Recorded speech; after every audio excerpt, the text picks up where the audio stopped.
CM Bhupesh Baghel ने भारत जोड़ो यात्रा पर कहा कि राहुल गांधी यात्रा के माध्यम से भारत को जोड़ने का प्रयास कर रहे हैं।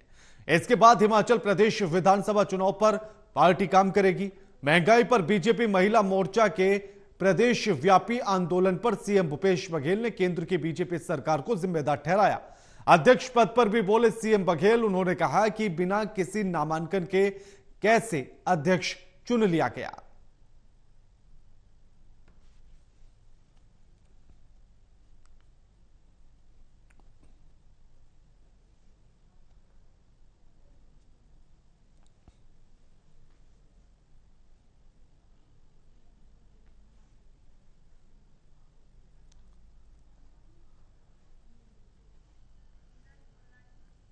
इस खबर पर हमारे साथ हमारे संवाददाता नीरज फोन लाइन पर जुड़ गए हैं। नीरज, भूपेश बघेल ने भारत जोड़ो यात्रा पर कहा कि भारत को जोड़ने का एक प्रयास है जो राहुल गांधी कर रहे हैं।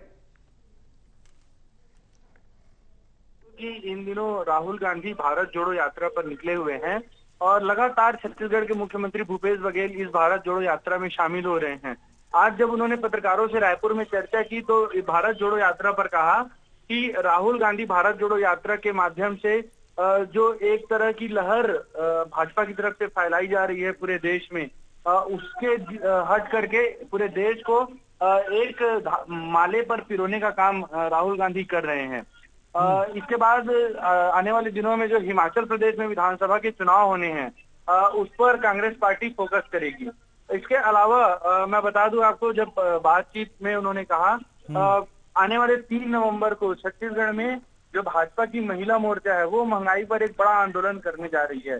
प्रदेश इकाई की जो भाजपा की नेता है, तो महिला नेता है, वो इस आंदोलन में शामिल होंगी।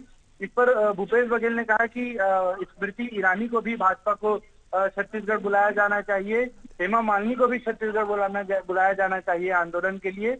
और जब आंदोलन महिलाएं कर रही है तो जो गैस के दाम है, पेट्रोल के दाम है, इस पर भी बात होनी चाहिए और केंद्र सरकार से महिलाओं को, भाजपा की महिलाओं को सवाल पूछना चाहिए। जी नीरज, अगर छत्तीसगढ़ में बीजेपी महंगाई को लेकर प्रदर्शन करती है तो क्या समझा जाए कि उल्टा चोर कोतवाल को डांटे?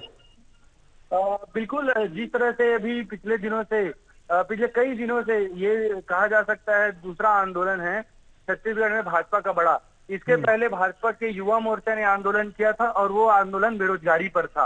आज 3 नवंबर को जो आंदोलन होने जा रहा है ये महंगाई पर होने जा रहा है। और इसके साथ ही जो महिला मोर्चा का आंदोलन है, महंगाई के अलावा जो छत्तीसगढ़ में शराबबंदी का एक बड़ा वादा कांग्रेस ने विधानसभा चुनाव के दौरान किए थे, उस पर भी है। राज्यसभा सांसद हैं सरोज पांडे, वो लगातार जब भी मीडिया के सामने आ रही तो वो कह रही हैं कि जो बड़ा वादा महिलाओं से कांग्रेस ने किया था विधानसभा चुनाव के पहले शराबबंदी का, अब सरकार जो है वो जाने के समय में आ गई है। मैं बता दूं आपको कि आने वाले 2023 में छत्तीसगढ़ के विधानसभा चुनाव होने वाले हैं।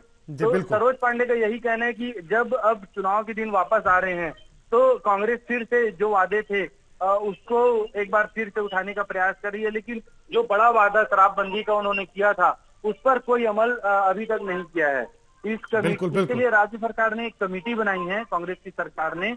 उसके अध्यक्ष हैं सीनियर एमएलए हैं, पूर्व मंत्री हैं सत्यनारायण शर्मा। वो कहते हैं कि शराबबंदी जीएसटी या नोटबंदी नहीं है, एकाएक लागू करने से छत्तीसगढ़ के जो नागरिक हैं उनको इसकी समस्या हो सकती है। तो इसके चलते शराबबंदी के लिए जो समिति बनी है वो जिन राज्यों में शराबबंदी लागू है, जैसे बिहार में है, गुजरात में है, ऐसे राज्यों का दौरा कर रही है, उसके शराबबंदी नीति की अध्ययन कर रही है और उसके बाद छत्तीसगढ़ में शराबबंदी लागू की जाएगी। जी बिल्कुल, शुक्रिया नीरज आपका हमारे साथ ये तमाम बातचीत करने के लिए और जानकारी साझा करने के लिए।